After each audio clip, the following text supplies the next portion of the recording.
Good morning বন্ধুরা, কেমন আছেন সবাই? তো ঘড়িতে এখন বাজে 6টা। তো আমি সকাল সকাল উঠে পড়েছি। শনি রবিবার দুদিন ছুটি কাটানোর পর সোমবার সকালবেলা ওঠাটা একটু চাপেরই হয়ে যায়। যাদের বাচ্চার সকালে স্কুল সেই মারা এটা ভালোভাবেই জানবে। আর সকালে উঠেই আমার প্রথম কাজ হলো আমার ছেলের জন্য দুধ বানানো, কারণ রাত্রে অনেকক্ষণ আগে খেয়েও শুয়ে পড়ে।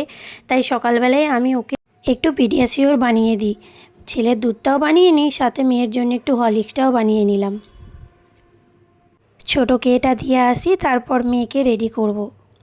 আর এদিকে মেয়েও হয়ে গেছে অলস, বলছে মামাম তুমি একটু বুকটা গুছিয়ে দাও। তো তাড়াতাড়ি বুকটা গুছিয়ে নিই, ওকে করে নিই ঝটপট রেডি, তারপরে ওকে দিতে যেতে হবে। তো চলুন।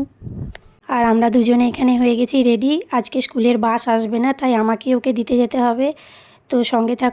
আজকে সকালবেলার ওয়েদারটা খুব সুন্দর, রোদ নেই, কারণ কাল রাত্রে বৃষ্টি হয়েছে। মেয়ে স্কুল চলে এলাম, মেয়ে স্কুলে চলে যাবে, তারপর আমাকেও যেতে হবে বাজার, কারণ ছেলের জন্য একটু মাছ নিতে হবে। তো দেখা হবে নতুন ব্লগে, ততক্ষণের জন্য টাটা।